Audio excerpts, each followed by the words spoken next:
Welcome back. This is the Cardinal Point Perspective. It's a production of Cardinal Point Advisors. And I'm your host, James F. Colley Jr. In today's edition or today's episode, we want to tackle a very tough question. Is climate finance helping Africa rise? Or is it actually holding the continent back? Recently the African Climate Summit just ended, and that focused a lot of global attention on carbon markets, on green bonds, on different kind of climate finance mechanisms that they're offering to African countries.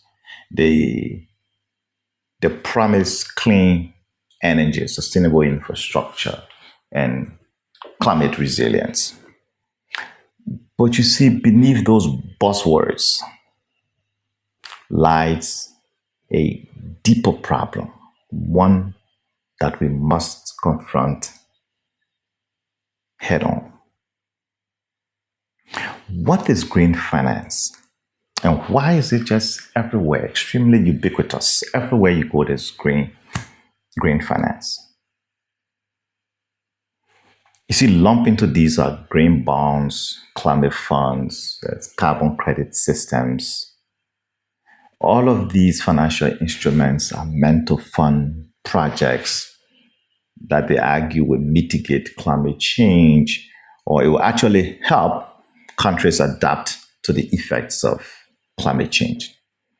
For Africa, these instruments actually are being sold as a chance for Africa to leapfrog past fossil fuel.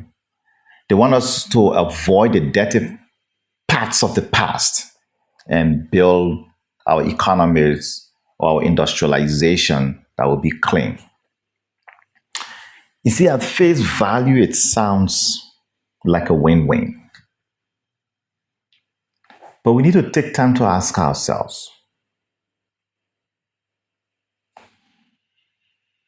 we need to decide what green means, who benefits, who takes the risk, and more importantly, what is being asked of African countries in return. Those are key questions. Because if you just dig deeper, you begin to see the hidden costs of what they call the green bonds. These bonds are not grants. They are debt. And they are very costly debt.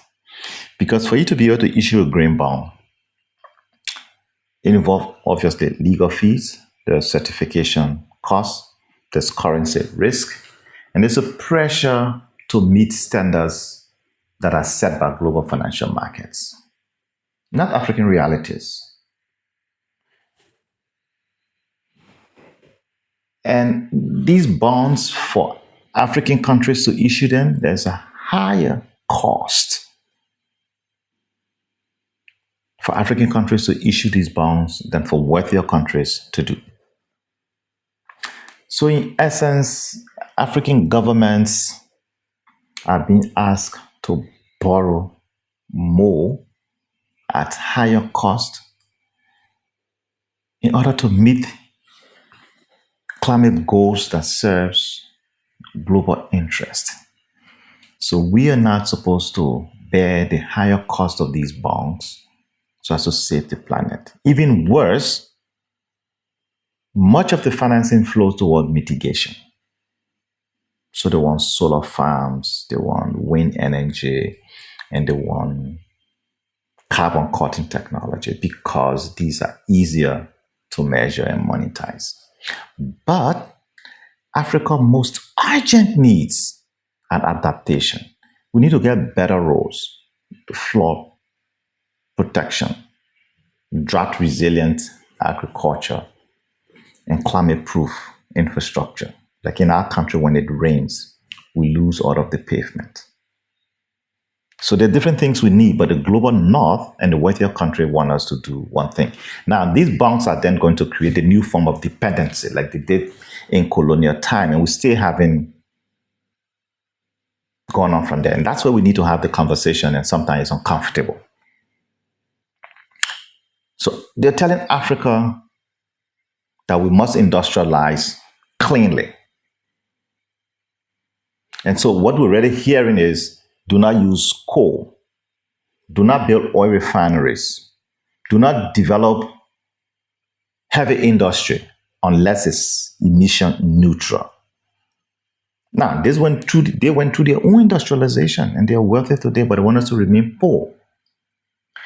You see, the country making these demands in Europe, the US, and sometimes China, they all built their wealth on fossil fuels, on mass production, on industrial power. Now that they are wealthy, what they actually want us to do is to stay green, even if it means that we remain poor.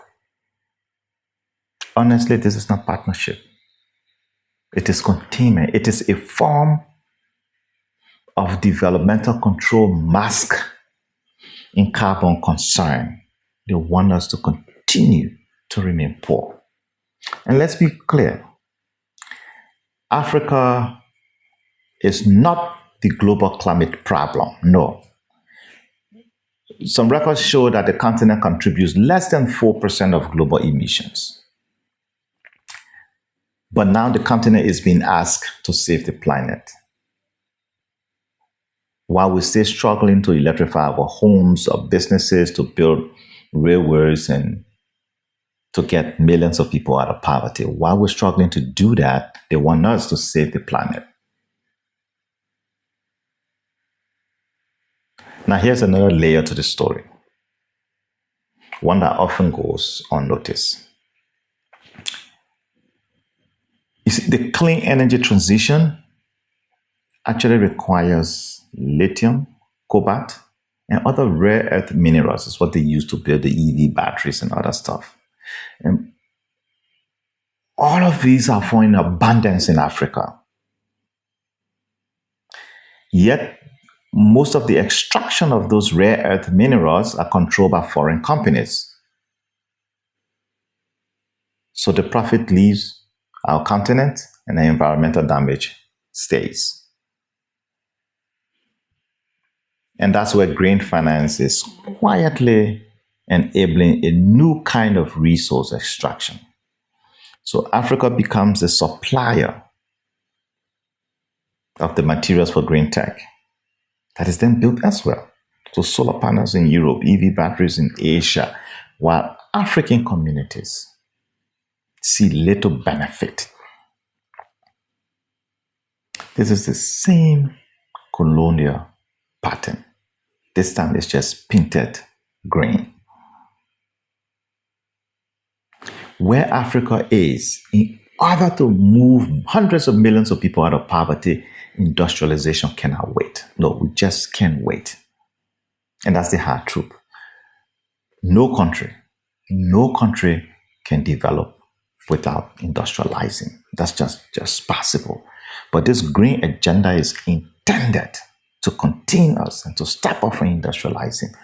Africa needs energy that's reliable, it's abundant, and it's affordable. Green energy is not going to do that. Some renewables will be needed, but not on the whole scale. So we need gas, we need thermal. We actually need transitional fuels. Limiting Africa's choices actually limits our industrial potential. Africa needs to build things. We need steel, cement, textile, technology. All of these are needed to create jobs in manufacturing, not just services or raw material extraction. We need to industrialize. We need to engage in manufacturing so that we can create employment for our people. Green finance that limits these possibilities is not sustainable. Actually, it is suffocating. And that's what they're trying to do. Hook you onto this green financing that you can get a lot of money, but you should not do A, B, C, and D, the conditionality.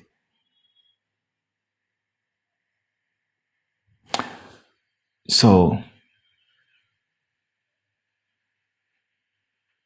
what should be our position at these summits and global conferences.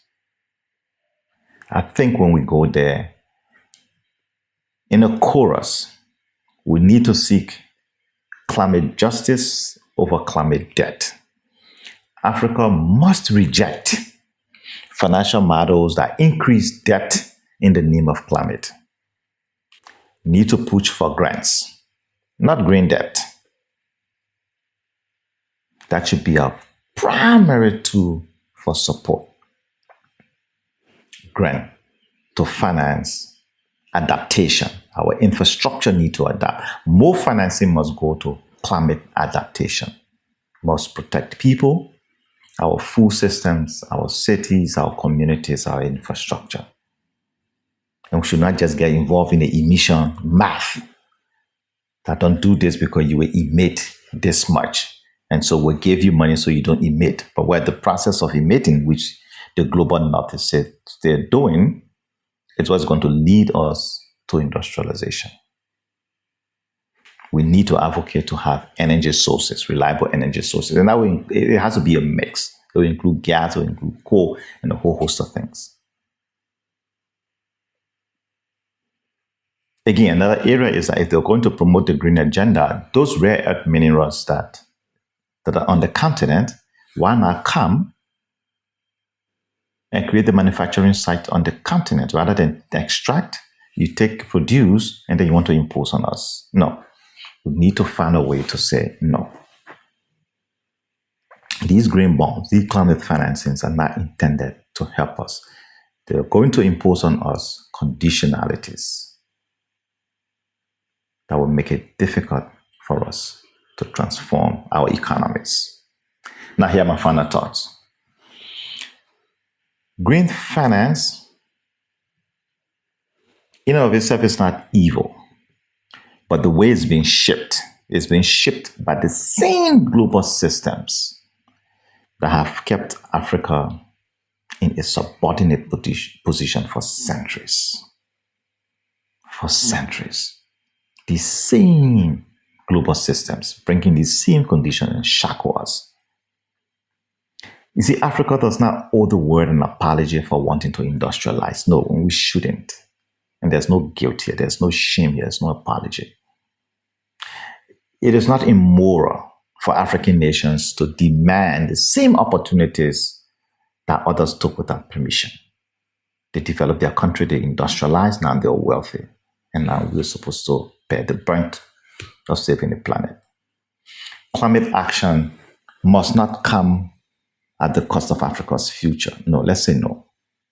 Instead, let it be an engine for African-led development. Let it be on our terms, with our priorities for our people. That's what we need to do.